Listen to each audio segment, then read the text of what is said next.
So you're Elizabeth and Albert Catone, right? Yep, you can Yes. call me AJ.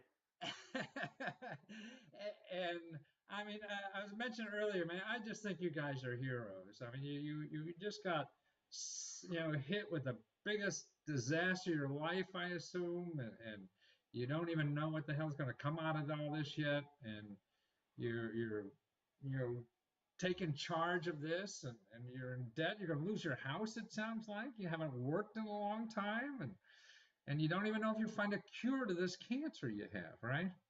Right. Right. So what, I mean, to me, so you go and give forward. Where'd you find that energy to do that? I mean, you're Well, fighting a big war here. that's the nice thing about the internet.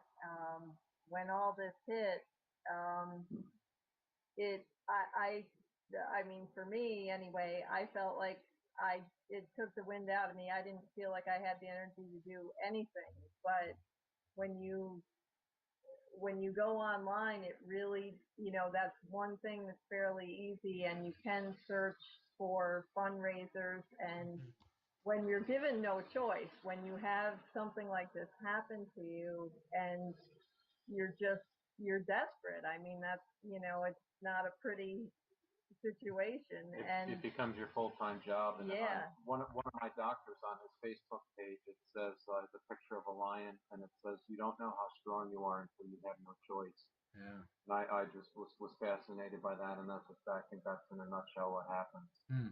You have no choice, because if you give up, then it's over, and you can't let that happen. You Yeah.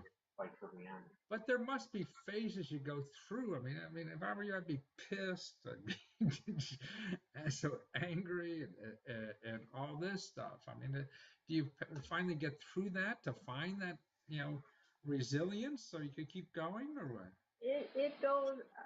For me, it goes up and down. There are times when I'm angry, but it's not. It's just not productive to stay in that mode. Uh, So you you talk to other people, you network online with other people, and you learn things, and you do get angry saying, why wasn't I told this before, or why, but at the same time you're learning and you're helping other people by exchanging information. And so you get on there, and you're getting help, but you're also giving help, uh, so it's therapeutic in a way. It's and you can't help but get immersed in it.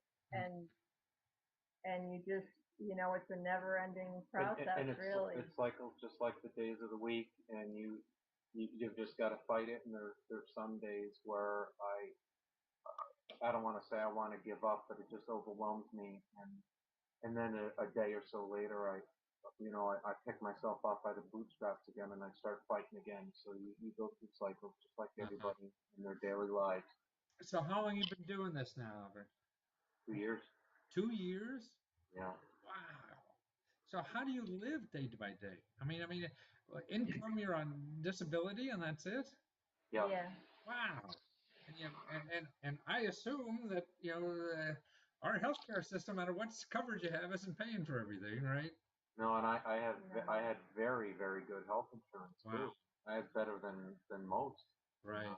and I I had no idea that this could happen until I found out. We Hmm. found out. Yeah. Wow. So you can. So it's really the money. It's not only living expenses and maybe saving your house, but also it's these medical bills that must be terrible. Yeah, it's the medical bills are not bad right now, but they will as of the first of the year. It'll trigger the insurance that my employer's been very, very good to me, and the Uh-huh. insurance ends on the first of the year, and then it's up to us. And there's certain things, like they tested my tumors for what kind of drugs will help, and mine is so aggressive that they say I'll be on chemo and radiation the rest of my life. And there's Wow. only several of the chemos that are approved by the drug companies, but there's a list of 7 to 10 more that the drug companies won't cover, and they're $5,000 to $7,000 a month. Wow. And they will not cover them, They huh? won't cover it. So, the cancer learns to overcome the chemo, so you got to keep changing and changing, and I after you see. run out of chemo, the clock starts ticking very soon. Now, we talk about this later or something, but the new healthcare law, I don't know what that will do that goes into effect if that. But anyway, you can't you can't plan for anything, and you got Yeah. to deal with today, huh? Now, did you even know what this thing was before you got it? No, no. And it was a series of, it was a roller coaster because in the beginning, when they took out his first tumor, we were told it was benign, and they tested it, and we were told it wasn't benign, but it was a slow-growing type of cancer. And then, more time went by, and they did more tests, and then they said, no, it's not slow-growing. So it went on, and we changed doctors and read more, and so it was just, it just kept snowballing. Mm. And every time we turned around, we were learning something else. So you were saying earlier that you were able to, learn more than a lot of your doctors who were treating you in one way or another because you were using more resources than they were, it sounds like. Yeah, the first doctor should have known right from the beginning. Yeah. And now once we educated ourselves and we went back and looked at those reports, the information was right there in front of us. Wow. Right there, we knew Yeah. I should have been on chemo right away. There should Mhm. have been a different process right away, and that's what happens. You learn. In fact, we just helped someone in our support group. Her name was Deborah, and she was about to go through the same thing as we did, and her surgeon was about to make the same mistakes our first surgeon Wow. did, and we helped her. She got a second opinion from New Orleans, NOLA, where we went down where the carcinoid experts are, and her and her husband got in the car and drove down there and got their surgery done. So it's amazing. So we helped someone, and Wow. that's Well, it. that's true. But I mean, to me, it's sort of like the internet and the information that's available that you can get better information than your doctor. Yeah. Yeah. Yeah. And some encourage it. But Some doctors love it.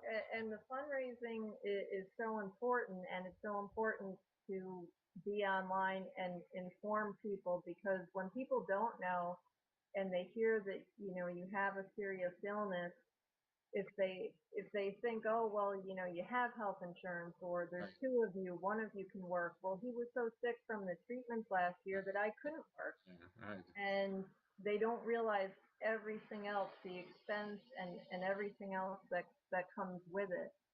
And that's why, I guess the statistic is, I don't know, 30% of cancer patients end up bankrupt Yeah. because it's, There, yeah, I'm certain. I mean, that's because nothing's paid for, and all this seeing the things that may be helpful. Like you found something in Sweden or in Europe that may be very helpful, and it ain't covered again, right?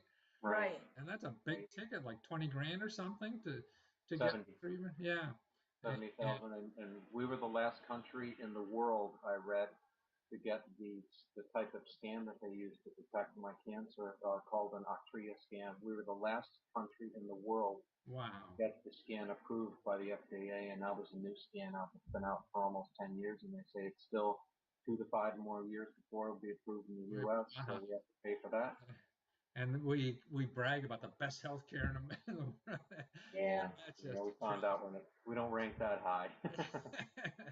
Not in living or even being born. I think we're like 10th down in the world lead, number 10th on the scale of, dying at birth even, which is Right, ridiculous. right, right. Uh, Well, so your condition is not treatable now? I mean, there is not a cure you know of? there is no cure. Yeah. So what does that mean to you, Alec? I mean, does that mean you're going to live on chemo for the rest of your life or something like that? Or what is? At this point, yeah. I mean, they're working on new treatments Uh, all the time, but at this point, yeah, it's, um, And the new treatments are coming out fast. I mean, yeah. one doctor told me if I had gotten this disease 3 years sooner, I might not be here. Oh, wow. So, 3 years, that's a short span right. of time. So things are progressing fast. Solutions are progressing fast. Yeah. But if, okay, now, I mean, I don't know, but it just goes from my, do you know how long that may be at all, or is it just day by day, or are you strong enough? Will you be strong enough, you think, soon to do anything again, or you have no idea? We don't ask the prognosis because there's so many people that have been told they have 6 months to a year, and it's been 10 to 13 years later they're still I around, see. and you just so Why I, play with the I mind? refuse to accept Yeah, a bad prognosis anyhow. We're gonna just keep researching yeah.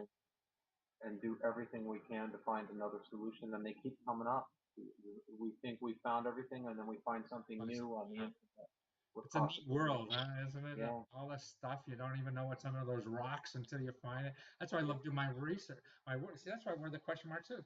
We don't know the right questions to ask. You know, the answers are out there, but it's just asking the right question. Like the first doctor, you asked the wrong question. yeah. Yeah.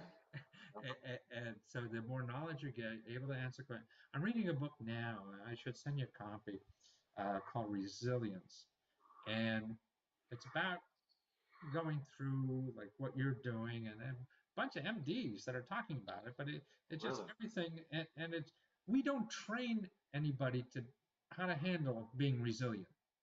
You know, we all train for success.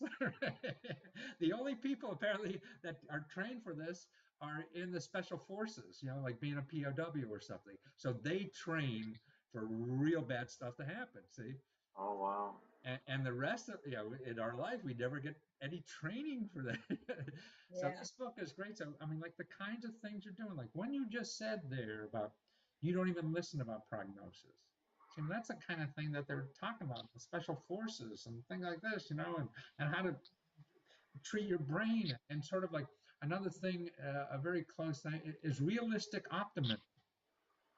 You know, is being optimistic. You know, these people have fairy tales. Oh, I'm going to live forever. But, you know, you got to be realistic about what's Right. going on. But optimism is so important. Yeah, And the doctors have told me that they've more than one doctor, yeah, several in fact, have said that the more optimistic you are, the longer you live yeah. I mean, when you have this disease. And boy, that's hard to do. Really hard to do. I mean, like me, and I know we're near anything. But if I'm having a bad game at something, you know, you just want to quit and you know, instead of struggle. But it must be. But another thing too, and seeing you there is the caregivers. You know, that we don't realize. I think, you know, you are the patient, so we all worry about you. But you know, Elizabeth as the caregiver is probably doing I just think as it's worse. I think it's worse for her, and it some of is. our support group echo that sentiment. Yeah, I mean that's what I see in our world, and most of that relies on women, you know, doing it. I mean, everywhere in our society, it's the women that are doing so much of this work, and it's, you know, we don't acknowledge it as much, and because all the attention is to the patient. Yeah. Yeah, and so that's nice that you realize that. I mean, I don't really know A what's lot of people do. A lot. going We realize a lot more people do realize than we thought. on. Yeah. I think they do understand. Just got everybody, it seems, has somebody in the family, a friend. It's just everywhere. So what we got to do? We got to raise some money here, right? To get so you don't lose that nice house you've been working on for all these years, right? Yeah, where all we're worried about is my health. That's Yeah, nice. Right. all we're worried But about. you know, The house is just a thing. at the same time, you can't be too healthy if you're living in a cardboard box. Exactly. You know. I mean, you got to take care of yourself first. Yeah. Then you can, fight the battles better. So it is important that, you know, we help you raise some money. And so you go to Give Forward and you put in, I had trouble when I put in the whole, if I just put in kick carcinoid, right? Yeah. Carcinoid, right? If you put in kit carcinoid for AJ, it may or may not come up. Yeah, it's there is if you go to the Give Forward page, and it's where it says find a fundraiser. Right.